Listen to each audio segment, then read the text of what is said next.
What's up, bitches? What up? How's everybody doing out there? So me and Corin are, dude, I was gonna say this to you just before, but apparently you and I are both allergic to razors. Oh yeah, dude. Cause it's like it gets to a point where you're like, all right, I'm gonna shave this shit, and then you look at it and you're like, it looks all right. Now But then you say that because you actually have a man beard, yeah, like yours fills in, whereas mine is like, bleh, mine is like stuck in I'm a 15-year-old mode. not. But at least you can grow some shit. There's dudes out there that like try for like that just can't grow facial hair, and then like they're a bitch. Yeah, no, it's weird. There's some areas on my face where it grows more than others. Like Uh huh. under my chin, like right here, I can get some diesel normal man hair. But everywhere else, it's Yeah. like, ooh, you're in puberty, bitch. Isn't that weird how like hair works though? I was thinking about this one day. It's just like, yeah, hair's gonna grow here. Hair's gonna like just grow randomly on your face, but like on your cheeks, like no, you're good. Yeah, Like no, like your nose, you're good. yeah. Isn't Like that your weird? arm's gonna be hairy as fuck, but like we're gonna stop it right at your wrist. Like what the fuck? Like, Yeah, how does that work? I don't know, man. But isn't it also funny that when people lose their hair, they immediately think like, oh my God, I want it back. It's like, well, why necessarily? And by the way, I'm in that camp. Like if I ever lose my shit, I'm probably gonna Yeah, be like, okay, I really, really want it back. But why? Like, who cares? Just like Joe Rogan, for example, he started losing his hair and he just fucking shaved it. And he's like, I had to yeah. convince myself that it's not like it's inferior to have no hair. It's just different. You know, Or you could it's just that's like, it. let me ask you a question. If you like, you watch Shark Tank, right? No, I Or don't you've seen it? actually. No, but I know of it. Yeah, you've told me You know about the it guy like before. Kevin O'Leary, right? Yeah, yeah, yeah. Mhm. Douchebag. Mhm. So would you, if you shit was going bald, would you keep that like you cut that people have, where it's like that cut is the strangest cut to me. No, that Is that that like is not an option. bald on top, and then you just got that fucking bowl U shape in the back of your head. It's the worst of both worlds. Like you either have to get some sort of hair transplants or somehow find a way to get it grown back or whatever, or you go bald. You can't have the horseshoe. The horseshoe is like just total defeat. It's like you why would you have hair in that one little patch where it says like, I'm I'm old and I don't know what to do with this. It's like you're stuck in that zone where it's like I am not going to get any pussy. Look at my horseshoe. No pussy. Isn't it weird though that we're accepting of that haircut? Like, if you really like sit down and study that haircut, that shit is weird as fuck. Like, if you just look at like next time whoever's listening sees somebody with that haircut, just look at that Yeah. shit. Like, it's super weird. Yeah, you're so right. Like nobody ever thinks about what that is. Like that's a dude who lost his Yeah. hair and he's hanging on, but it's a total lost cause. And it's also weird that like if you see somebody with the same haircut for so long, and then eventually they change it, you go, okay, what the fuck are you doing? Like they look so different that you're like, that's so weird. But meanwhile, somebody could go from a much weirder haircut to a more normal haircut, but you still think it's weird because you're so used to seeing the weirder haircut on them. Yeah, You yeah, know? yeah. Yeah, I It's had that crazy, with dude. I had that. Remember back in the day, everybody used to have the tape ups and the blowouts.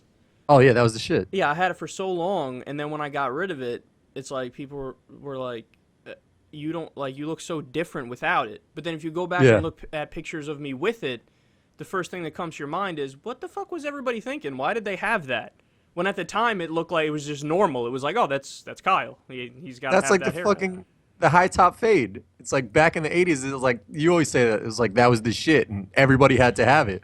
But now it's like Amon Shumpert is the only guy that has it and he looks like a fucking idiot. When you're the only person that does it and you're hanging on to it, you're not going to win the battle, man. And you also, it has to be something that like organically gets resurrected. Like if you're Iman Shumpert, you're not with it enough and you're not a leader enough to rock it. And then everybody else is like, I got to rock it. Iman Shumpert is rocking it. But if like, Yeah. so, like somebody who's a better player and somebody who's like, in the top 10 in the league does it, then there's a different conversation. Then people be like, maybe that shit is hot. Maybe I should actually use that. It's like, dude, you've been doing it for 2 years already. Maybe Norris Cole started doing it, and that's about it. Maybe try changing it up. And he looked normal as fuck with regular hair. Like he was just a normal, good-looking dude. And Yeah. then he's like, you know what I should try to do? Fuck up my good looks. Let me put a giant box on my head and see if that helps me get girls. I'm sure it did Oh, not. So how's yeah. it been going, man? We haven't spoken in a while. We've been getting a lot of tweets and stuff where people are like, I know I've been fucking up, dude. My bad. It Dude, just like it's not just you. I don't know why you're apologizing every week. Either you ended up going to a baseball game, or I yeah, ended up playing golf, or both. We tried to do one last week, but you got drunk at the baseball game. I yeah, got tired as fuck playing golf, and then we were yeah. gonna try to do it at like 9 o'clock at night, and we were like, I can't move. I I can't was do like, it. I'm doing like a low carb diet, so I went to the baseball game, was just wilding out like beers, and then at the end, my fiance gets nachos with like cheese, and I was just like, she ate like two, and then gave me the rest, and I was just housing the shit. Got back home, and literally like all the nacho cheese just came all up, Oh like I could have put it no. back in the fucking tray. But like I Oh wasn't like no. drunk. It was just that nacho cheese was just like sitting on the top of my stomach. Did you Oh, it throw was up or nasty. no? Yeah, it threw up all that nacho cheese. Like it just came back out like it came out Oh. of the dispenser. Being on a low carb diet and pounding alcohol is a horrific idea. Oh, Because yeah, it's like no. your body's not like the protein you're eating is not like really satiating you. So when Yeah, your body gets anything else, especially alcohol, it's like, okay, let me really absorb this and fucking feel it. And it doesn't yeah, like you don't get that full. You don't feel like you're not eating that much if you're on a low carb diet. So if you start no. drinking on it, it's you're just gonna get fucked up. Unless you're drinking like MGD 64s that have like 1% of alcohol, you got to drink like 20 to get fucking drunk. Yeah, remember back in the day, I used to. Oh, I started out with my first go-to beer was like Michelob Ultra. Uh huh. That's back in the day, Yep. and then it became Bud Light Lime. So for like 2 or 3 years, I officially had a vagina, and then it became Better than Smirnoff. Smirnoff. I never had Smirnoff on the regular though. No, I'm saying like it's just it like Oh, it's Bud better Light than Lime Smirnoff. is Oh, okay. better than Smirnoff. Yeah. Yeah, yeah. I'm firmly in the camp of that stuff's the shit, and anybody who says they don't like it is fucking lying. That's the camp I'm in when it comes to Smirnoff. But then my go-to beer for the past, I don't know, man, maybe 5 years, 6 years has been Corona. I always have. Mm-hmm. Like Corona's I'll a go every go-to. yeah. Anytime I go anywhere, I'll order a Corona. And when very few places say we don't have it, I'm like, what the fuck is really? Who doesn't Yeah. have Corona at this point? Uh You huh. know? But everybody Um, tries to shit on like those like the Bud Light limes or like those like strawberry like I think Bud Light makes like a strawberry mixers. Like those shits are banging. Like no, they you are. can't have a Yeah. lot of them. Exactly. Yeah, if you have a lot of them, it's like the sugar Yeah. overrides the alcohol, and like that's a problem because you're more on like you're drunk with a sugar high on top of it. That's the issue. Yeah. But the Yeah. taste, as far as the taste goes, if somebody says they don't like the taste, I mean that's fucking blasphemy. I mean we're talking about some shit that basically tastes like high C. You know, Yep. like who the fuck doesn't like that? Dude, there's so much stuff that I want to talk about. So first of all, last night I was watching a little bit of a podcast. There's this guy who I heard of him through Joe Rogan's podcast. His name's Joey Diaz. He's a comedian. He's fucking hilarious, man. Uh-huh. And like he's I think he's from Cuba originally, Mhm. but he just looks like super Italian. Like he looks like one of those mafia guys from Yeah. one of like whatever, Goodfellas, movies like that. And so he was talking about how he's got a really interesting story. Like he was a coke addict for much of his life, and now he's a really successful comedian, and he's just a really down to earth guy. And he was talking about how he used to even when he was like at the height of selling coke and doing coke, he was still taking classes. Like he was still taking community college classes. And his mom died when he was like really young.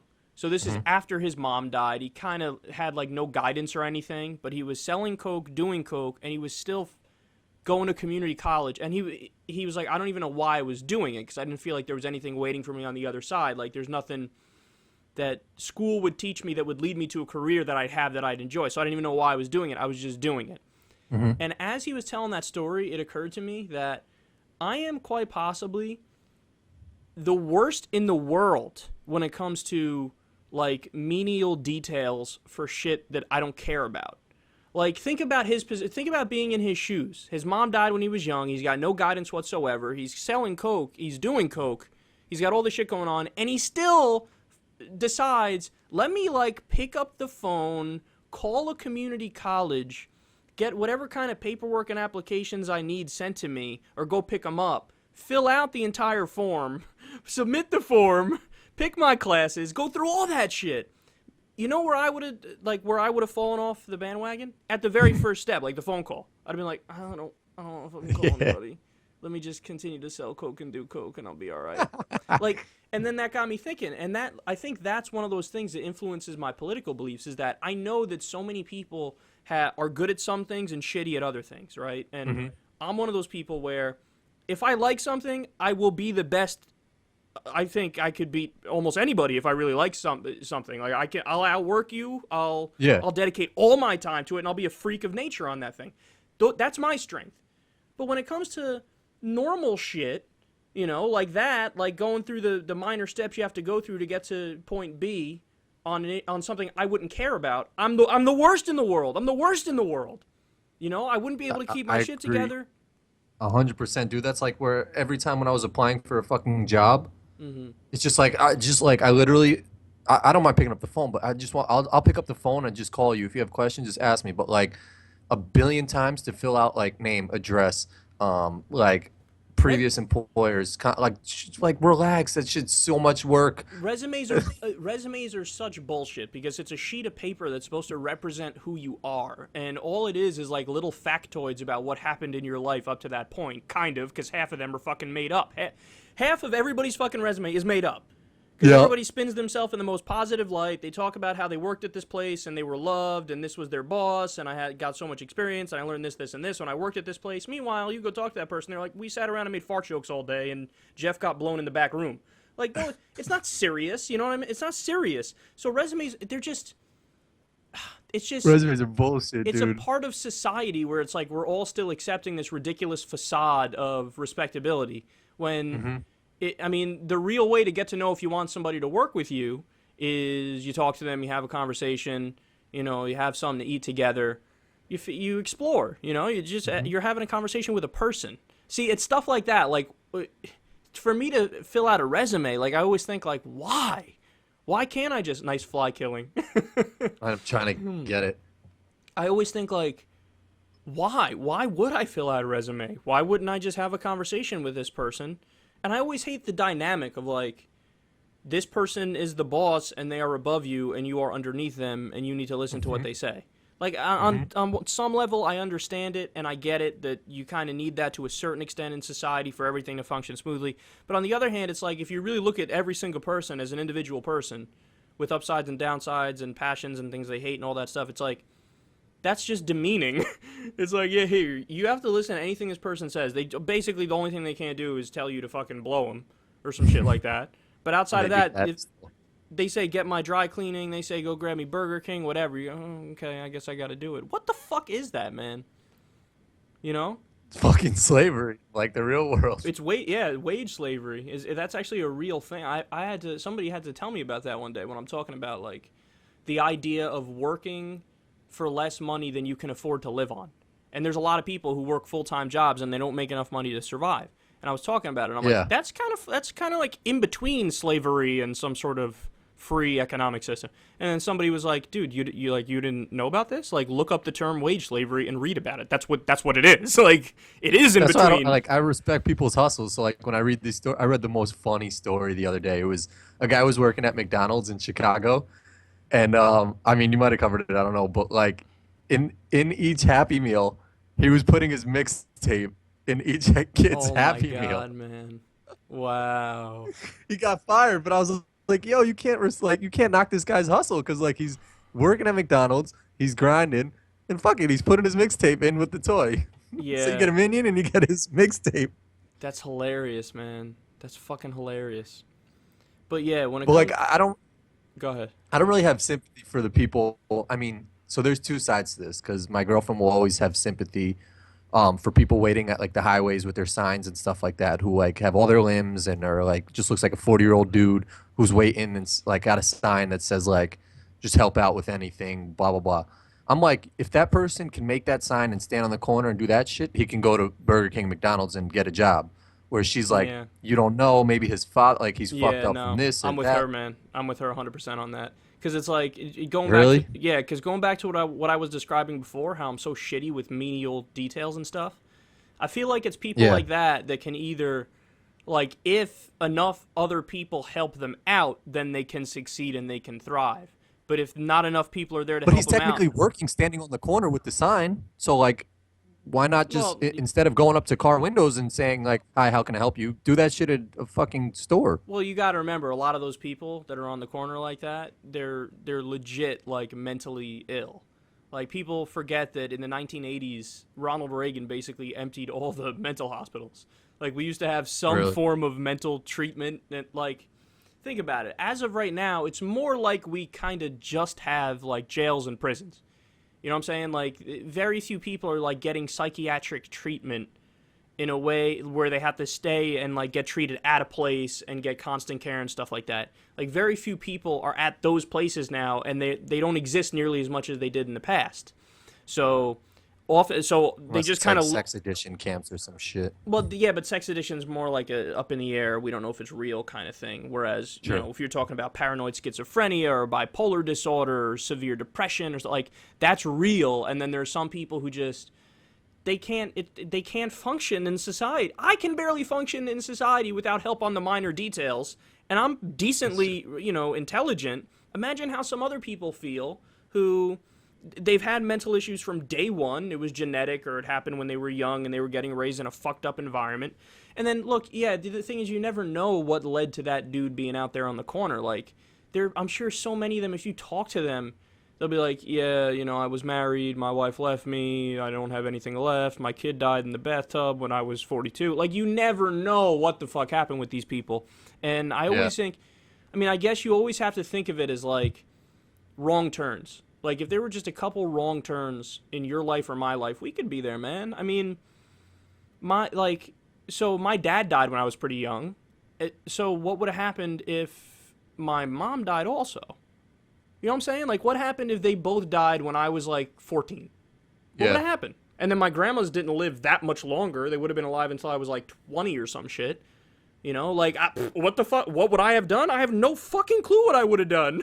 I would have called up people and be like, okay, what now? Like, I wouldn't have been forward-thinking enough to be like, okay, I need to go get an apartment. After I get an apartment, I need to go do this. I need to go do that. Can I go to school and balance a job at the same time? Like, it would have been so overwhelming that I, myself, I know I easily could have, you know, been one of those people who just turned to doing drugs all the time. I could have easily just became a cokehead because guess what? If you do coke, you're going to get a temporary, brief, you know, kick up in your mood. You're going to be happier. You know, why wouldn't you? Okay, well, my life is already shit. Like, I lost everybody I love. You snort it and you fucking walk around and you're at least, and you start, what? It's so easy for human beings to turn back into savages where all you do is like do drugs and then you're just going around trying to find somebody to blow you. You know what I'm saying? Yeah, we're all zombies. Yeah, so it's like it's almost like if there's not a good support system there, I feel like it's almost impossible to blame the individual, which is why I always say I want my idea of a perfect society is a society where I would feel comfortable pointing my finger at an individual and say, I blame you for the situation you're in. And in order to get to that society, I think you need to have some baselines met. Like, you need to have a good social safety net. So you need to offer people a good education, free of charge, paid for by the state. You need to offer people health care. You know, so whatever medications they might need for their mental issues they can get, no questions asked. Like, once you have a good baseline, then I have no problem blaming an individual and saying, it's your fault. Like, if somebody doesn't make it today in Denmark, I'd look at them and be like, why are you not making it? Your country provides you with a good safety net, a good baseline where you can get a good job. And, you know, then I think the mentality that you were expressing before kicks in, where it's like, like, you might need to get your shit together. I get it if it's in Denmark or Scandinavia. In the U.S., fuck no. I mean, we got a society that when you're down on your luck, everybody's like, fuck you, bitch. I gotta go catch a movie. Well, peace out. I'm out of here, man. Like, look at this guy on the corner. Oh, stay away from him, Johnny. Yeah, basically.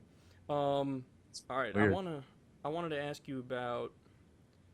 So my buddy sent me this clip the other week, and it was there's this guy who's a good guy, smart guy. I'm not sure if I read any of his books. I may or may not have, but I've certainly seen like some of his talks before and stuff. His name is Chris Hedges. I'm sure my audience will know pretty well who he is. He's a guy who I'd say I'd probably agree with on 90% of things, but Was he a politician? no, he's not a politician. He's like a journalist, and he's a writer. Okay. Okay. And so my buddy sent me this clip, and it's this guy basically railing against porn.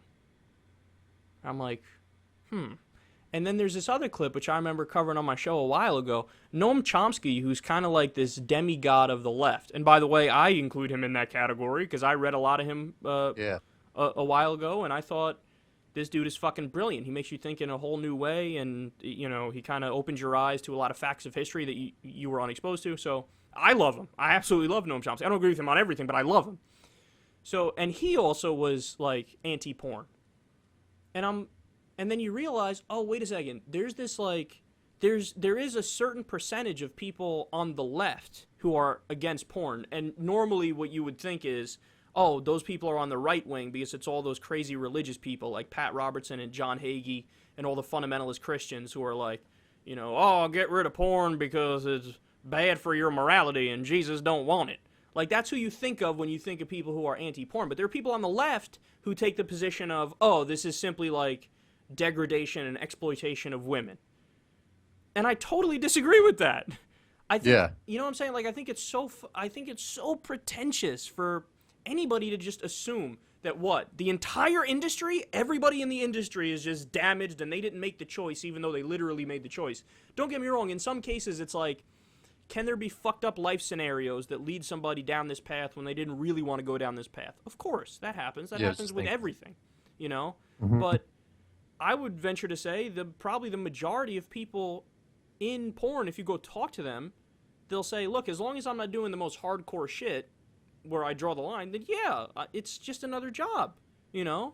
Well, it's like the NFL. It's like, I mean, like, everybody, like, is there by choice, but there's some fucked up situations where, like, guys don't want to play because, you know, concussion reasons or some shit, which is, I mean, like, it's deathly, just as in porn, you know, HIV and AIDS or shit like that is deathly, you know? Like, I mean, like, it's a big organization. It's like another sport. Right, but the thing is, when it's legal, you're able to tax it and regulate it and make sure and, you know, give everybody the protections that they need and whatnot. Mm-hmm. So when it's legal, you can have that. When it's illegal and it's underground, there would be more, you know, diseases spreading and things like that. We know that because if you look at prostitution, it's the same thing. Just outside of Vegas where it's legal, there's no STDs. But if you go to fucking Hunts Point, everybody's got STDs. So it's like, it's a matter of when it's legal, taxed, and regulated, it's a safer environment for everybody involved. And also, I think this mindset stems from this belief that, like, sex is not something that is incredibly natural and innate. Like, for somebody to take the position that prostitution is wrong or pornography is wrong, essentially what you're saying is this massive part of human nature, which the overwhelming majority of us, you know, strive to feel and we want to take part in, what you're saying is that's something that's negative. What you're saying is, you know, this emotion, this sensation that people get where they want to get off. That everybody thinks about. Exactly. Like, what you're saying is that's a problem. Is that a problem? Why is that a problem? I don't think it's a problem any more than I think breathing is a problem or peeing is a problem or shitting is a problem. That's all stuff that, like, you have to do to survive. I get it. Maybe a tiny, tiny percentage of the population is asexual, but nobody's judging them. They don't have to fuck if they don't want to fuck, but all of us do want to. So to say, like, hey, to record that when you do that is therefore something that should be illegal, it's like, well, who the fuck are you? Whatever happened to this idea of people on the left being in favor of, like, you know, freedom and open-mindedness and tolerance of other people's ideas and actions? They're literally not hurting anybody else if they're consenting together to do it. Again, I get it, man. If there's some, like, really hardcore things that a woman didn't want to take part in, but she was kind of pushed into taking part in it, well, that's a crime. You just did sexual assault. She said she didn't want to do it, and you made her do it. That's a crime. Prosecute based on that crime. But to do this broad thing of, like, you know, oh, porn is wrong or porn should be illegal, there's always a problem when you have to, when you look around and see who you're in bed with your ideas. So, like, when some people on the left are anti-porn and they look around and the only people with them are those crazy religious right-wing people, it's like, maybe you should reevaluate, dude. Maybe you should think, like, why is Pat Robertson here cheering me on? That doesn't seem to make much sense. Yeah, no, you're right. I mean, they had a whole thing on this on John Oliver. I think it was like 2 weeks ago, but it might have been a little different. It was about, like, if a woman sends like a naked selfie or something like that, and they're trying to make laws to protect the women. For, like, if they break up and the boyfriend posts a photo or does some shit about that, and, like, women were, like, had nobody backing them, Like, did you hear about this or no? I did. You know, I've heard about. I've never done a story on these laws. I've heard about these laws. I've never actually read any articles on these laws, so I don't know all the details of the laws. But like, at least as far as you've explained it so far, what my takeaway from it would be, given these facts right now, it's like if you're the guy, don't do it. You know, and fuck you if you do it. Like you're a prick and you're an asshole and fuck off, right? But is it something that somebody should be put in jail for? I don't know about that. Because that's like, if somebody sent the naked picture, inherent in sending anything to anybody is like, now it's yours. Now it's your property. Yeah. You know what I'm saying? And then, you know what? They ruin it for everybody because then now there are plenty of movements and plenty of people saying to everybody, don't send any, sexts. Nobody should sext now. Stop sexting because this asshole's probably going to show it to all his friends or put it online or something. And unfortunately, that's right. So those guys ruin it for everybody because who doesn't enjoy sexts? You know? Yeah. They can't fucking handle them. They don't know how to keep their shit to themselves and not put it online and not be dicks. So now they're ruining it for everybody. And it's a totally reasonable thing for, in our case, for women to say, I don't do that. You know, back in the day, that would have been inconceivable, man. Back in, like, when we were in college, if anybody's like, well, I don't want to send you a picture of me naked, it's like, all right, bitch, I'm out in the beast.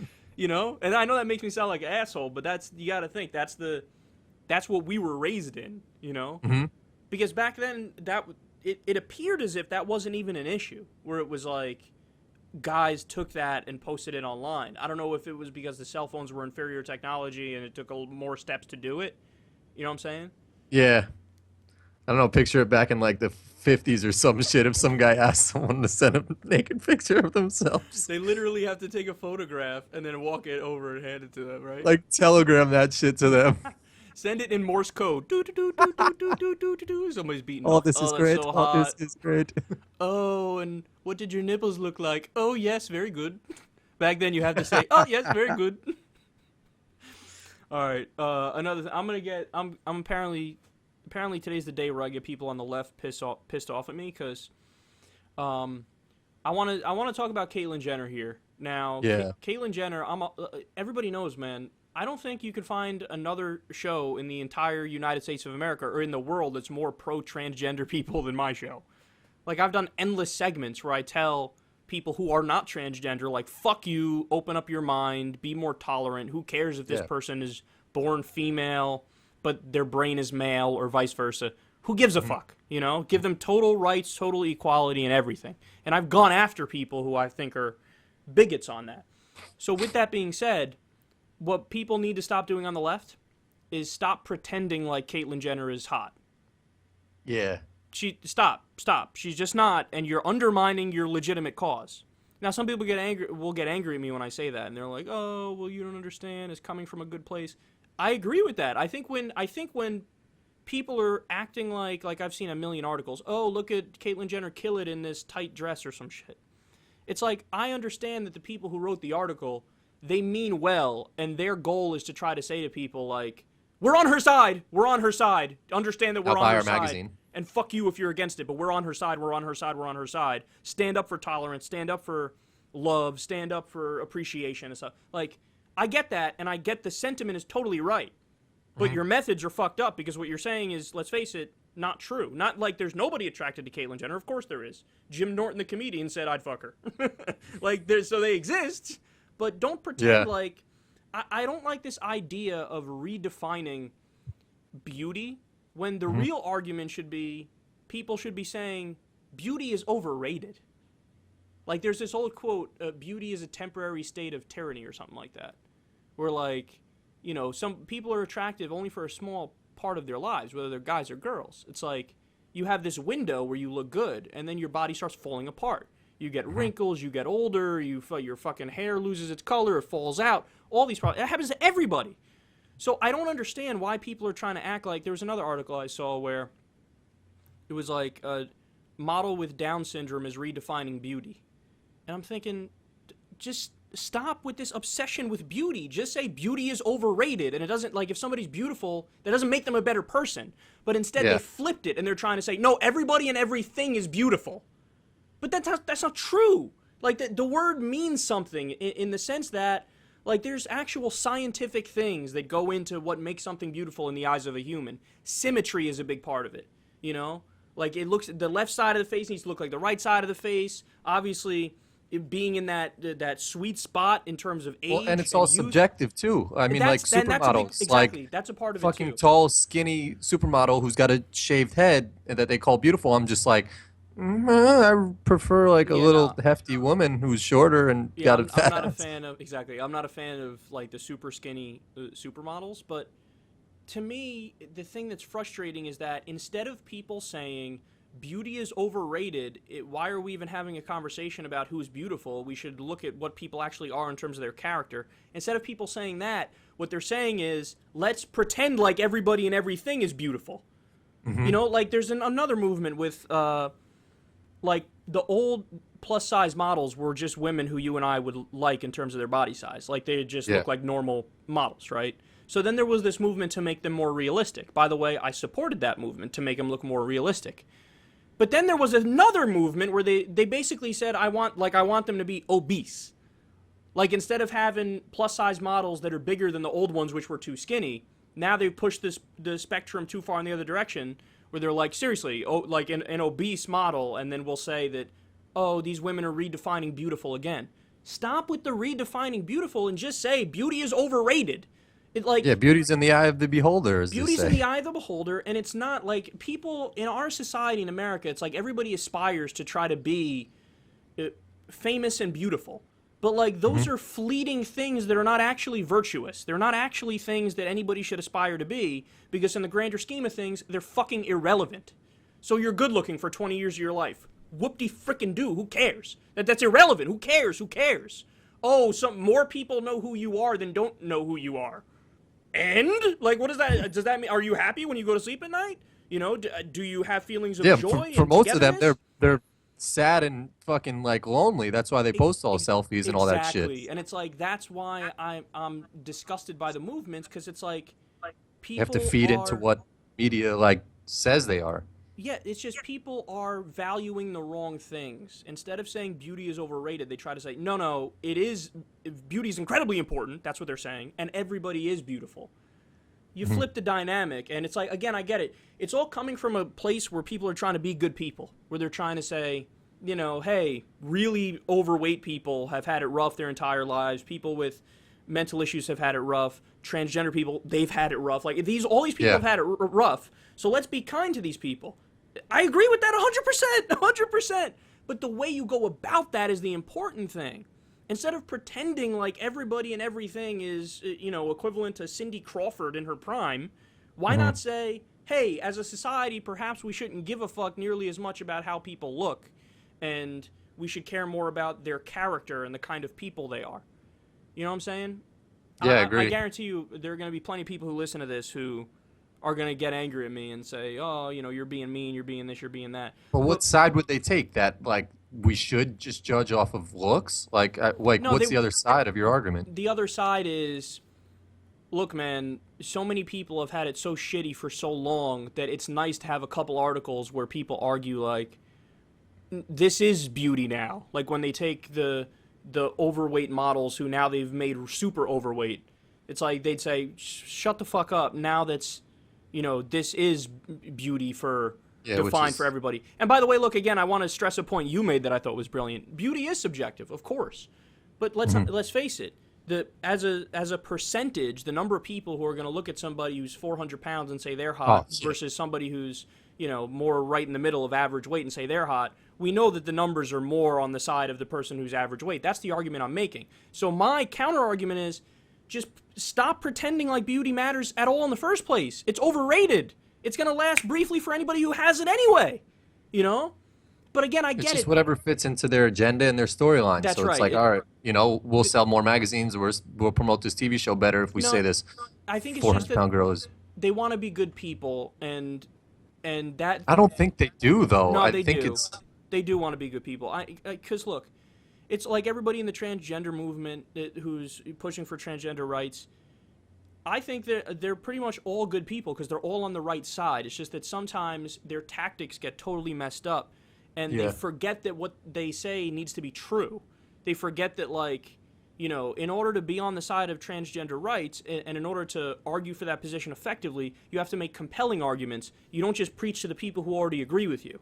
So when you say something like, when there's an article every 4 days on Huffington Post about how Caitlyn Jenner is super hot, what you're doing is you're only preaching to the people who already really, really agree with you. And you're alienating everybody else to the point where they say, okay, the transgender thing has gone too far. Now everybody's far too in favor of transgender people. And now it's like People they have get an annoyed advantage that over way, other yeah. people. I'm not saying that's true, but that's what people are going to think.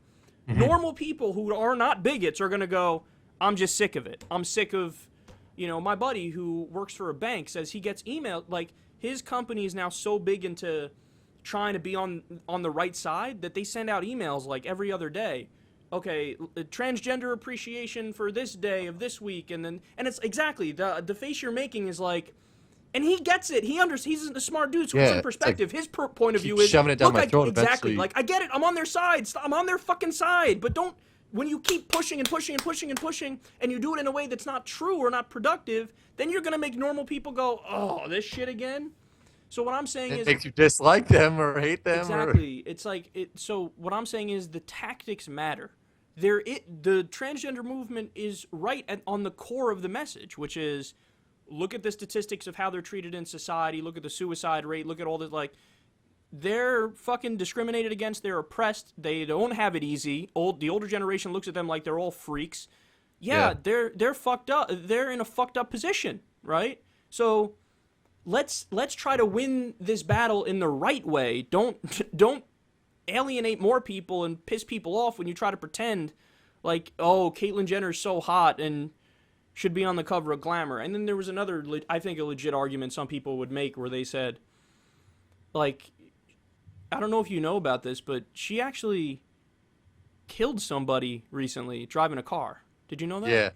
Yeah. Yep. And granted, the big interview, apparently they did that interview before the crash happened. So there was an excuse to not talk about it because it didn't fucking happen yet. But, like, later on now, it's like, okay, now this What is... about that? Right, now this is relevant. Like, we all get it. We're all... any intelligent, rational person, in my opinion, is for transgender rights. Like, no question about it. But that then doesn't mean that a transgender person is incapable of committing a crime and being guilty of it. You know what I'm saying? Yeah. And that's true equality. True equality is when you actually judge people based on their actions and not based on, simply saying, I'm on this person's side because X, fill in the blank with whatever random characteristic that's irrelevant in the conversation. Yeah, that's a good point. Okay. So You tend to forget that. It's like, oh, this person's been through so much that, like, if they do something, you're like, but they had all this hardship and trouble. Like, no, fuck that. Like, they're still a human being, and the other person was a human being. Right. Those issues are separate issues. Like, where I'm on your side if you want to say, look, I'm transgender. I've been living in the closet my whole life, and it was miserable, and I hated it. Okay, but man or woman still drives a car. Right. And so get the surgery. We're on your side. I'll support you in that realm 100%. But then we can't pretend like this other thing that you didn't do because you did it, and that's not related to you being transgender. That's you being a human and fucking up. And then that has to be taken care of effectively, where whatever it is, you go through the court system or you do a settlement with the family or whatever the case happens to be. Dude. That being said, though, quickly, like, did you watch the ESPYs or no? I didn't know. Oh, well, Caitlyn Jenner gave, like, a speech and they did a whole montage on it. So maybe I'm just, like, I don't know, captive of the moment. But, like, I got a lot of respect for, like, Bruce Jenner, Caitlyn Jenner, like that whole life, like she was living when she was is like that story is fascinating, dude. No, like the time that he came up. Yeah, no, it's amazing, man. It's I saw the interview, the first one. Yeah. Dude, I teared up. I teared up in multiple parts because when he was describing like, no, you don't get it. When I was a kid, when I was a toddler, I would put on my mom's dress and it would feel right. Yeah. And I knew that was who I was. I knew it. And he said that a lot of what he did in the Olympics was him trying to prove to himself his masculinity and almost like push his internal, clock or his internal meter towards the side of you are a man, you are a man, you are a man. Why don't you accept this? and he was able to do these incredible feats because he had this internal struggle. And he told stories about how, you know, when he gave a press conference once, and he was literally wearing like a skirt underneath the table when he's doing the press conference. And it's like his entire life he would always oscillate back and forth between trying to, you know, stick to a male identity and doing the opposite and just giving into what he knew he really was, which is a she. And it's like, on that front, I'm 100% on the side of Caitlyn Jenner. Look, it really is an important moment, too, because what this does is it lets other people know who are transgender, look, you're not alone. You're not alone. Somebody went through the exact same thing, and we want to let you know that as a society now, we don't want you to hide anymore. We want you to be comfortable in your own skin. Yeah. Which is why I said on the overall point, the transgender movement, in my opinion, is 100% right. I don't see any argument on the side of the people. I think it's mostly just religious lunatics and right-wing idiots who, you know, I'm going to keep calling Caitlyn Bruce. Fuck you. Do you call Muhammad Ali Cassius Clay, you prick? Yeah, right? good so point. What does it? It means you're a bigot. That's what it means. It means you're somebody who says, because I don't like this thing that this person did, I'm personally against it, I am now going to reject the change of identity. Well, that's like somebody dyeing their hair blonde and then me saying, I refuse to acknowledge that you have blonde hair. I will now call you brown hair every time I see you, even though your hair is now dyed blonde. It's like, well, why would I go out of my way to do that? Because I'm a prick. Because I'm not a good person. Yeah. You know, only a normal person goes, oh, okay, to each their own. You know, you're happier this way? Great. Then I'm happier that you're happy that way, and I'm going to acknowledge that, and we're going to, you know, work it out. Dude, let me get to Ariana Grande. I want to talk about this. Oh, fuck her. No, okay. I got a fucked up opinion on this. I like how I'm preemptively admitting that I'm gonna say shit that's not okay. I said this on the show. I was slightly turned on by the donut lick. Oh yeah. Okay. I mean, like, who? That's not an moment, but you did it anyway. Any straight man should have been turned on by that. Oh really? So you're on my side on this. I was the only person. Yeah, she's hot. And she's like using her tongue to do something with something I really like. I read the YouTube comments on that, and I got some Twitter comments where people were like, "Dude, I think you're gonna have to resign from the internet for saying that it was hot when she licked the donut." Yeah. How is that not like? What did they put any explanations? Like, okay, one, it's disgusting. That's if you put that aside. I think that's a big part of it. But to say that people can't put that aside, though. I don't think people can put that aside. I think people are like, that's fucked up. That's disgusting. Nobody wants your saliva on the donut. And another one I got, which I thought was true a year ago, I would have agreed with this 100%, is when people said she looks too young. Like, she looks like a child. So they thought it was creepy that it's almost like borderline pedophilia that I'm looking at her like that. But look, a year ago I would have agreed with that. Today I do not agree with that because she's 22 years old and she's grown. People grow, okay? Yeah. Like, there's somebody right now who's fucking 14 years old, where 10 years from now, when they're 24, I'll say, oh, that's hot, attractive. Yeah. It's not nearly as creepy when they're over the age. Young. Yeah, and then saying, oh, that girl is going to be beautiful when she's older. You know, like, you can tell by their parents. Yeah, you can tell by maybe an older sister they have. Right. But with Ariana, it's just, now I think she's come into her own. She's more attractive. And I think I like the donut lick because it was like, you really shouldn't do that. And there's something about that I was like, oh, you're a naughty girl, aren't you? What about the America stuff that she was saying? Ready for this? Piss you off? I just didn't get it.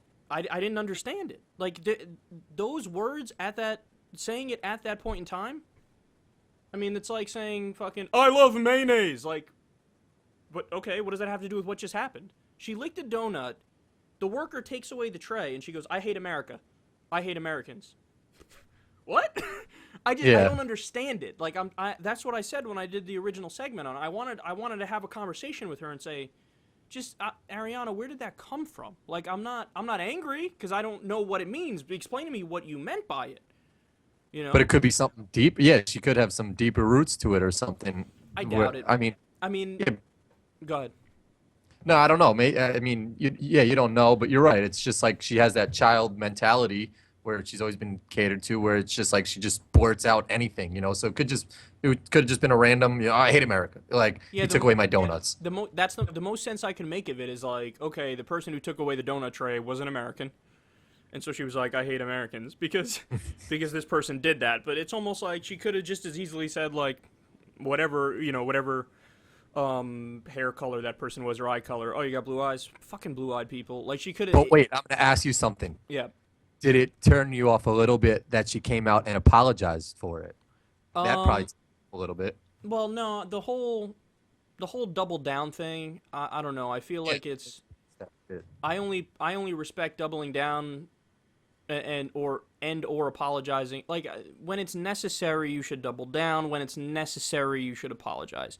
That's a given. In the case of what she did, I think it made sense that she apologized. Yeah, because it's you like can't double down and say, "Yeah, I hate America." You're not exactly, and not only that, you're just not right in anything that you did. Like I'm acknowledging, I think that what she did is hot, even though I know it was wrong. You know what I'm saying? Like that might be why I think it's hot. 'Cause it's like, oh, you're just being bad for no fucking reason whatsoever. Like what you did is just purely deviant. Like the whole purpose of it was, I'm going to be a deviant prick. And when you see somebody, this might have something to do with it. When you see somebody like she represents, you know, the good girl, if you will. You know what I'm saying? Like her image, her persona. Well, I guess some people would say she's more of a diva. But I never looked at her that way. I just thought it was like she's the good girl kind of thing. And then she does something that's supposed to be naughty. That's why I was like, ooh. She's got a bad streak in her. Everybody just wants to hate on people too. It's just like they'll find the most like the tiniest little thing and then just fucking like rip them apart on it, you know? Yeah. But granted, if you were that next person to come in and order that donut, and then you later found out that someone licked the donut, you'd be pissed as fuck. Like, what if it was a normal, ugly, random girl? Then I'd be pissed. I'd be pissed if it was some fat dude. I'd be pissed if it was a million people. But if it's Ariana Grande, you might have to save that donut and show your grandkids. So what if Donald Trump like just fucking around licked the donut? Then I'd You'd be pissed so as pissed. fuck. Of course. You could insert any person, and it's like some people you're okay with it, Exactly. and some people you're like, oh, fuck him, he can't do that. No, because it all comes down to, come on, let's face it, it all comes down to who do I think is attractive and who's not attractive. If it's somebody I think is attractive and I look at them and I say, I did it, then it's somebody I'd be like, okay, you lick the donuts all day long, I don't give a fuck. Because it's the same as kissing that person. I don't want to kiss Donald Trump. I wouldn't mind kissing Ariana Grande. That doesn't make me crazy. That makes me normal. So if Caitlyn Jenner's licking the donuts, Fuck no. Sorry, Caitlyn. Dude, did you hear about, what's his face? The rapper who's always fucking around with Chris Brown. He's like his best friend, Tyga, I think his name is. Yeah, I know Tyga. He was fucking some transgender person. Did you hear about that? Are you serious? Yeah, there's this. I didn't hear that. No, but it's crazy because it's just, in all seriousness, like a beautiful transgender model. Like if I showed you this person, you would say 100% that's a female. Yeah, no you question. Get fucking like confused by that shit all the time. Yeah, sure. because it is a female now. It's almost like if they do the surgery right, you know, and they make everything look on point, it's easy to just be, oh, of course. You would guess that person was born female is the best way to put it. Yeah. He's got to lose all of his street cred though after that. Like you can't come out with any rap song and talk about any women in your shit. Yep, because it's rap culture, hip hop culture, even R&B culture to a lesser degree. It's not as open-minded as popular culture. So it's like, yeah, Chris Brown's your boy. Chris Brown learns that you were jerking off a woman, basically, and he'll be like, or no, Chris Brown might be like, I hit it too. You never know. You never know. Except when he quickly says, staying in the rap. What? Staying in the rap world. Did you hear 50 Cent like bankrupt? So there's two sides to the shit. Mm-hmm. That like, well, he went bankrupt, but then like someone opened my eyes to it and said like 50 Cent's a G. He might just be doing this so like his baby mama doesn't get like some of his child support or some shit that he's got to pay a crazy amount for. You know anything about it? No, I saw the articles. Like there were 4 or 5 when I was prepping for the show. The day it happened, there were like 4 or 5 articles on the different sites that were like, "Oh, 50 Cent files for bankruptcy because he had to pay out money because there's this sex tape thing where he played somebody's sex tape, and they didn't approve of it, so they sued him for damages. He had to pay up." But what was weird to me is that like a day later, he was on like Jimmy Fallon or Jimmy Kimmel or Conan or some shit. Like he was on some nighttime show, just acting like, "What do you mean? It's whatever. Like, He was acting like it was nothing, which made me go, what the fuck? Like, the Yeah. day I file for bankruptcy, the day after I file for bankruptcy, I'm not going on fucking, some late time talk show and talking about the sandwich I had or some shit. Like, it's just weird, right? Yeah. So does he say Yeah. that he's not going bankrupt, or what did he say? Did So he? I mean, I don't really know anything about it. Just that I saw that he filed for bankruptcy. But like, you think 50 Cent? It's just like he's such a savvy businessman and he's got his hands in like boxing and all this shit. But then like, someone told me if he figured out a way to like file for bankruptcy in like this certain Chapter 11, which is like some like asset whatever something, that he wouldn't have to pay. Like he had to pay like he would have had to pay millions of dollars like annually Right. to like this lady. So maybe his lawyer advised him or some shit like file for bankruptcy, blah blah blah, and like that's just a savvy way around it. So the story looks terrible. It's possible he has Donald Trump's lawyer, because Trump's lawyer is the guy. Like, Trump had 5 bankruptcies, at least. He had 5. Yeah. But But he actually I think was like dead ass bankrupt. no. See, the thing is, he did the trick you're describing is the trick Donald Trump did, where, like, he would file for a certain kind of bankruptcy, and it would just be his businesses that go through bankruptcy. So, however it works, you got to liquidate the assets and, pay off Yeah. a certain percentage to some number of people. But so the businesses go out, but all the money that he made in the process when the business was there, he gets to keep completely. So it's not a personal bankruptcy. He gets rich as fuck while everybody else gets screwed over. And he did that at least Yeah. 5 times. And then when you talk to him about it, see, that's what he always says, like, I never filed for bankruptcy. And he's right. He did never file for bankruptcy. His businesses filed 5 times for bankruptcy. And the way he set it up was so that he would continue to be rich as fuck and everybody else would get screwed over. Maybe there's some degree of that in what 50 Cent was doing. He was in the early 2000s, man. He was the shit. Like He was the shit. every I had song was I a bought hit. like 3 of his CDs. He had all fucking bangers. Every song was a hit. It was him, Lloyd Banks, Young Buck. Ti, you love Ti. I did, He like yeah. was king of Atlanta. Yeah, but they all fell off. That annoys me. I must admit. Maybe it's just because I don't want to do that. You know what I'm saying? Like, they rose to this pinnacle, this peak. They were on top of the rap world. They were so on top of the rap world that leaked its way into the pop culture world, where they were playing, like, and this is something that black artists talk about all the time. Like, Tyrese was talking about it not that long ago, where he's like, it's kind of fucked up that I could release a banger that's #1 on black radio stations, but then they barely play it on the white stations. And that's not because it's not good. It's because they don't really allow them the access, and then it kind of takes off. But that goes both ways, though. They don't play a lot of, like, besides Eminem, they don't play a lot of white people That's true, on Hot but 97. obviously the difference is that, black people in America only make up 16% of the population. So there's a fuck ton more of white stations and a lot more white people to buy albums and shit. So they're more fucked over when, they don't get their shit played. But but G-Unit was so good that they were able to totally penetrate into, the white radio world, and they just were fucking huge. And it annoyed me when they like fell off. I was like, why are you falling off? Make a better album. Go. Make more music. What are you doing? But that's what happens. So many people get rich and they get famous, and then they're just like, I'm good. Like, I don't want. I'm good. I don't need to do any more. But there was a lot of fucking stars like that. Like, I mean, like, the industry's different now because now you can just make a YouTube song with a catchy beat and some stupid ass lyrics and make it famous. But back in the day, there was like Cisco was breaking into the shit, like fucking Ja Rule. Like, Ja Rule made bangers, like, like Ludacris. Bieber. Like, there were so many artists. But now, like, there's all Young whatever or like Snappy J or like. Bieber was found on YouTube. Did you know that? Yeah. Yeah. I didn't even know that for a long time. He was found on YouTube, and then he became. Sweet Jesus, by that his kid manager, is so Peter Berry fucking or something. famous, man. To be as famous as he is like, oh. Imagine that life. Like, I saw an Instagram post. It was like him in front of his jet, and it was just like, "Where should I go today?" It's like, fuck you. Yeah.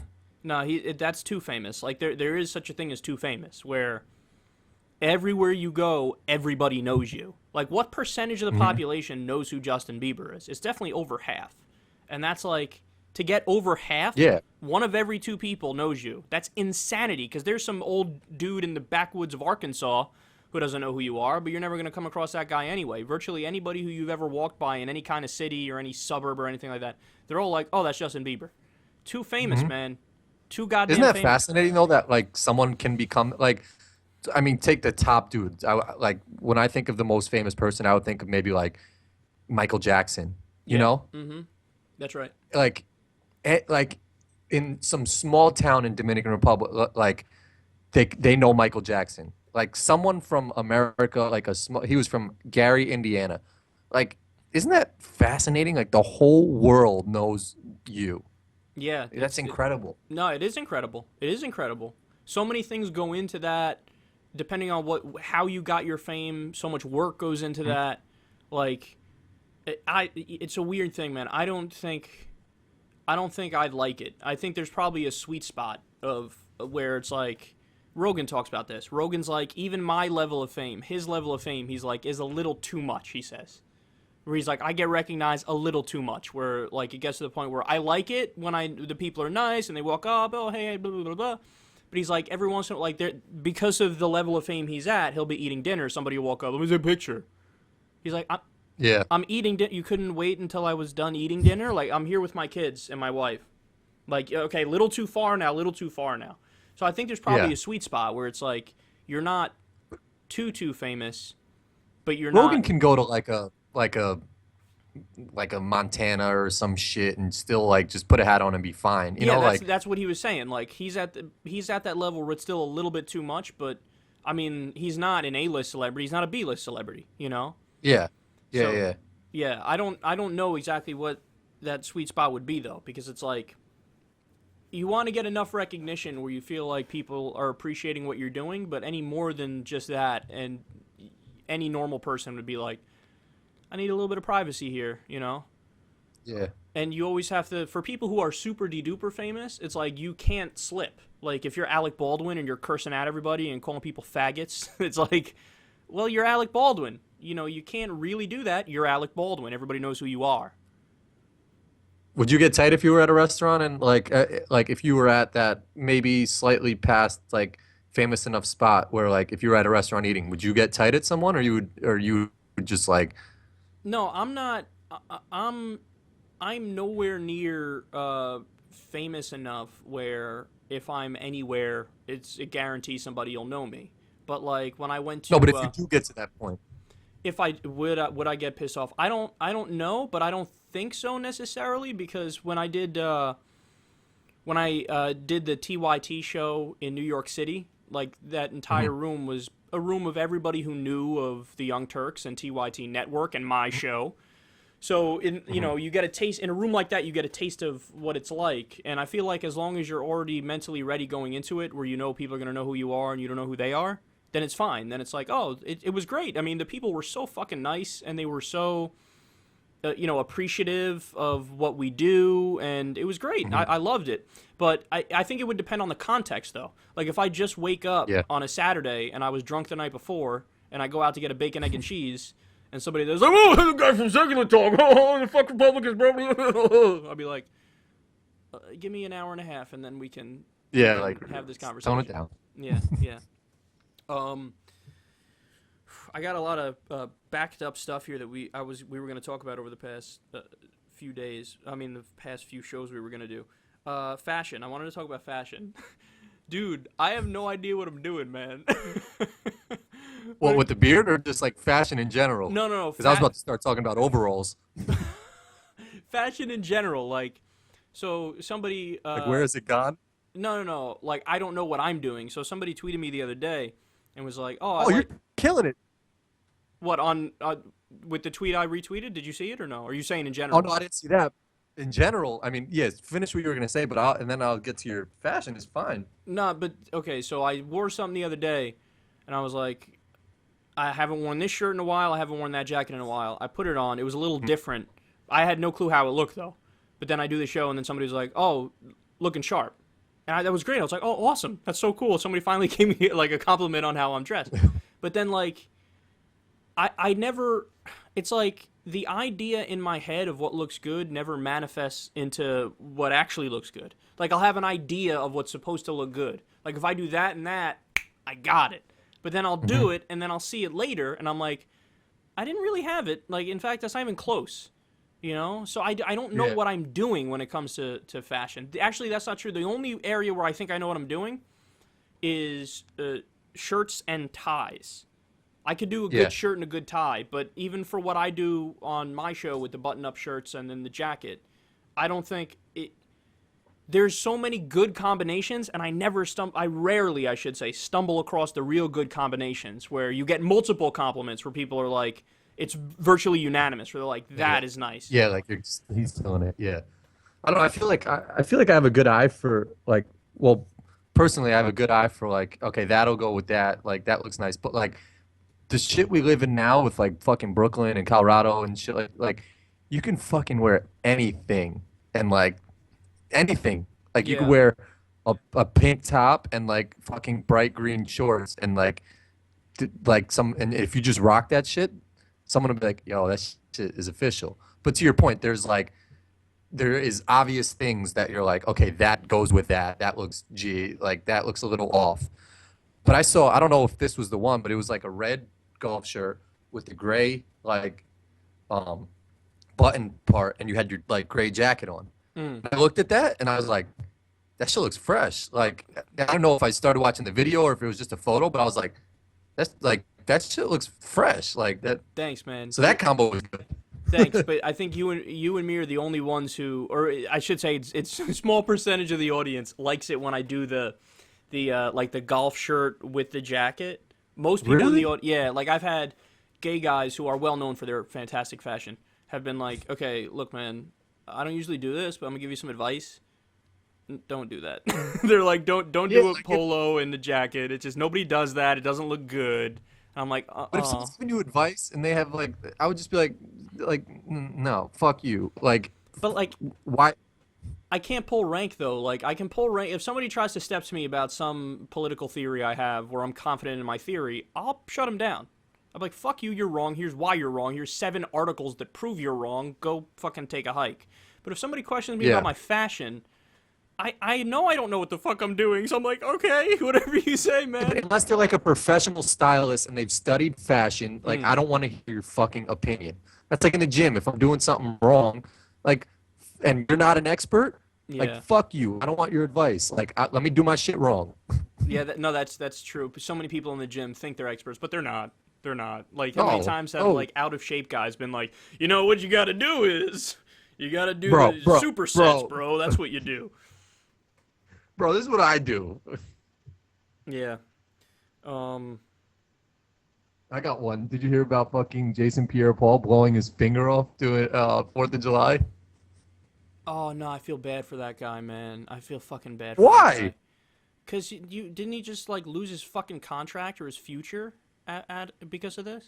Yeah, they said the amount of fireworks he had was like I don't know what they compared it to, but it was something absurd. When you're setting off that many fireworks, like, and you have, so he had like a $54 million contract on the table before he signed the shit, and then he blew his finger off. No, no, like, no, I'm not gonna feel bad for you. Like, if you go and like you're like, yo, I'm gonna go out in my car and do donuts and all this crazy shit. Like, you're not into all that, but like, and then you crashed. Think, okay, maybe he deserved it. Like, what is he doing that shit for?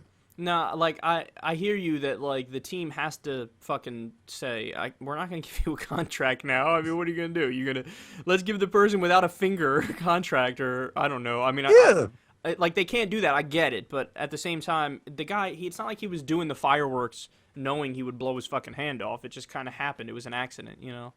Like, yeah, it's stupid. It's stupid, and the guy's stupid, but, like, I feel for him, because now, his only source of income now, like, that's what he was. He's a football player. Now it's like, well, better find the backup plan, bitch. That's kind of over, you know? He's done. Yeah. I don't know. A Maybe lot of the people, hamburger helper. It's like, I always get angry when I hear stories of, like, you know, with fireworks where there's accidents with it, because it's like, you're ruining it for the rest of us. Like, I'm the one that always argues for people to have the freedom to do whatever the fuck they want to do, as long as they're not hurting anybody. And it's like, when you see stories like that, it kind of reminds me of when you see stories about people doing fucked up shit with drugs or taking it too far. It's like, it's because of you that they're able to come up with bullshit arguments to say that other normal people can't have it. You know, and then they're able to restrict our freedom. Like, there's a lot of restrictions on fireworks. And the reason why there's a lot of restrictions is that a bunch of idiots would fucking use them every night of the week for 4 months, you know, because it's happened in places. And so they're like, you made it so that now we have to fucking rule against this. And it shouldn't be like that. If you were smart enough to only go out there and use it once every couple months, nobody would give a fuck. But when you're out there every fucking day for 4 months, blowing people's fingers off and shit, it's like, oh, what have you done? You just ruined the freedom for everybody else, man. Yep. That shit always happens. Bro, I had the bagel store bagels this week, man. What'd you have? Bagel store bagels. What the hell is bagel store bagels? Bagels from the bagel store in New Rochelle, the famous bagel store that we all fucking Oh, love. like White Steel Bagels? Yeah. Bro, I need some of those in my life. Everybody listening right now is like, what the fuck are they talking about? There's this famous spot, not famous, but like famous locally spot where we grew up, where they have the most ridiculously delicious bagels, and they are made in the grossest conditions you've ever seen in your life. I was just going to say that the most banging food is like the hole-in-the-wall shittiest. Like, if you see a rat, like people, like, we have friends that are like, yeah, they got rats, like, rolling around the whole shit. You're like, yeah, sort of don't care. I'm still going to go there after school. Like, first of all, I didn't know that, but now I'm kind of scared. Do they really? Really? No, they clearly, yeah, like, I've heard they have rats, like, this shit is disgusting there. I might actually not go anymore. Rats are dude, no, you have to. That's, like... You're pro rat food. I don't know how they have it in other states, but in New York, they put, like, that grade on the window, like, grade A, B, whatever, you know? Yeah. It's like a D. Like, if I see an A, I'm like, I don't really want to go in there. But if I see, like, some, like a lower level, I'm like, their food is probably some greasy good shit. There were these chicken fingers at this deli that I used to go to when I was working at the dealership, and the reason why the chicken fingers were so fucking delicious is that they never cleaned out the deep fryer. They've been using the same fucking oil since like 1998, and every time you ate it, you're like, oh, this is the best fried food I've ever had. So if you went to White Eagle Bagels and like the next time you went in there, like you know how it sort of looks like grimy in there, right? Yeah, of course, yeah. So like if you walked in and the place was shining and they were like, hey man, we actually just like spent like, we closed down for 2 days and just cleaned everything spotlessly, you'd be like, man, your bagels sort of probably suck now. like No, that is true, man. You're making a good point, because usually the places that are kind of run down and ratty looking are places that have been in business so long that they're fucking profitable. Whereas there was this other bagel place, like right near that place, that opened up recently, and it went out of business pretty quickly because nobody fucking went there because it was super clean and the food was new. When you ate the food and you're like, you could do a little better than this. Yeah, so I never even thought of that, but that's totally true, man. That's totally true. There's some places in Portchester like that, too. What's that place everybody liked to go to? Hubba's. The chili cheese dogs. They had this, what did they call that drink that they had that they said was like their special drink? But the Hubba water was just like a little bit of lemonade and water. It was from the mop bucket water. Like, it was just like the mop bucket where they would fill the mop bucket and like that sinkage area, like it's just a hose. And then they would just drop like one drop of little like strawberry or lemonade in it. And everybody, I remember I drew the line at that shit though, because everybody would be like, yo, you gotta have that Hubba water. And then I go there, I had it once, and I'm like, I'm never getting this again. On the counter there. No, did you? Yes, and I will go back there in a heartbeat next time. Nah, I won't. I can't fuck with cockroaches, son. Them shits have been around since the dinosaur era. I'd rather have a velociraptor on the counter than a cockroach. All right, son. I got one more thing I wanted to talk about real quick. I was thinking about this the other day. Like, nobody's gonna agree with me on this, or very few people, I think. Like, you know how I get like weirded out by how many people are like okay with vigilante justice. You know what I'm saying? Like vigilante justice. Let me give you a good example of that. Is that like the purge? Like just do whatever you want? Vigilante justice is like. So there was this famous case of this guy who had been molested by this other guy when he was a kid. And then he grew up, and the guy was walking through the airport. The guy walked up with a gun, popped him in the head, went away. Right? And virtually everybody who looked at this story was like, good.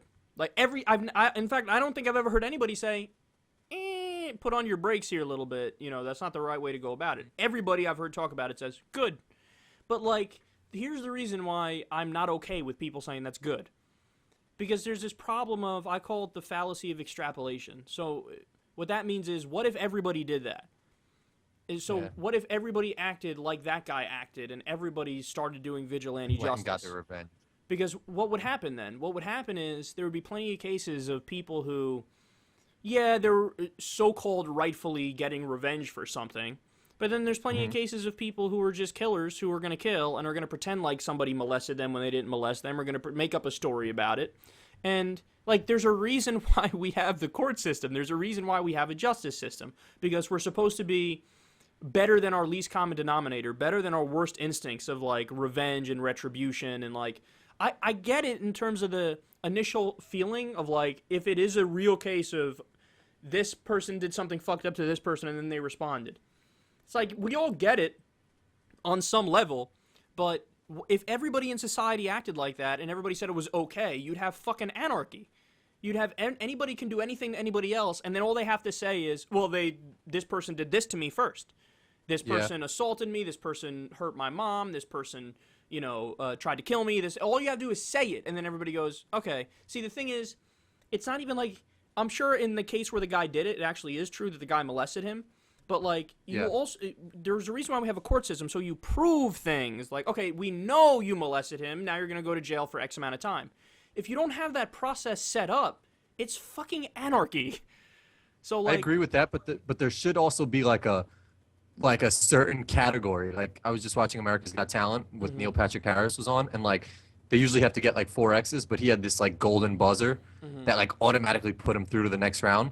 Like, if there's some shit like this kid who did the Boston marathon thing or the Colorado shooting, like, there shouldn't be a court system. It should just be like, boom, golden buzzer. This guy gets his fucking head chopped off. Like, when there's shit that has to get, like, debated. No, wait. When there's obvious shit. Okay, look, if you're saying, hey, some cases need to happen immediately. If that's the point you're making, that's fine. Yeah. I agree with that. If you put in, like, a fast lane for really important cases, I'm with you on that.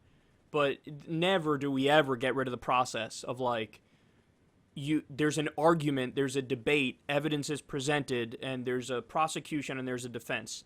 That system is so fucking important, people don't realize how important it is. Because when you don't have that, what you're left with is, and not saying the U.S. system is perfect, it's not. But if you don't have that, what you're left with is, there are plenty of dictatorships around the world who have similar systems to what you described, and you always have the people who are in power using the system to just justify killing the people who they disagree with and killing the people who they feel are a threat. So, like, there could be a few examples of, like, okay, we found a killer, we know he's a killer, everybody's going to like it that we kill this guy now, let's do that. But then for every one case of that, there's 10 cases of, like, this reporter said something that I don't like that they said, so now we're just going to put this reporter in jail and act like there was some sort of an official thing that happened here, even though it's not, and I'm jailing him for political reasons. So if you're saying we should have a fast lane where you have a case immediately when the crime is so bad that people want to have it immediately, fine. But if you're saying don't have a trial and just kill him, oh, that's a bad road to go down, man. Because think about... But even just for, like, certain cases... Nah, you can't do it because the assumption is we're always going to get it right if we act right away. Like, that's the idea. The idea is, well, we know this person did this, so we got to act now, right? That's the idea behind it. It's like the Charleston shooter. It's just like, okay, boom, just chop his head off. But the problem is, for every one Charleston guy there is out there or Aurora guy there is out there, there's an example of, over 100 or over 200 people on death row who are guilty and didn't do it. And the Innocent Project is like, okay, they didn't actually do it. They can document all the problems with the case and all the bullshit that was put out there as fact and all the people who got plea deals to talk against them even though they didn't see him do shit. Like, that's the thing is, people, once you realize that we're not perfect and actually we're kind of idiots, then you love the system and you embrace the system. You're like, we need this system in place here. I mean, we covered a story the other day. People got murdered for witchcraft in, like, this rural place in India. And the numbers, it's over 100 people a year that get killed in rural India for sorcery and witchcraft. And when you read something like that, you go, oh my God, because the scariest thing is they were, like, hacking them to death and shit with machetes.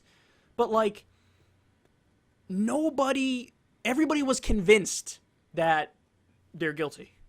You know what I'm saying? Like, no, there was no sentiment of like, wait. Let's hear out both sides here. And oh yeah, by the way, maybe we should Google whether or not sorcery and witchcraft actually fucking exist, right? And Yeah. of course, I'm sure they can't Google it in rural India, but you get my point. Like, they're so convinced that this person is guilty. Not only are they not guilty, the whole category of thing they're accusing them of is made up.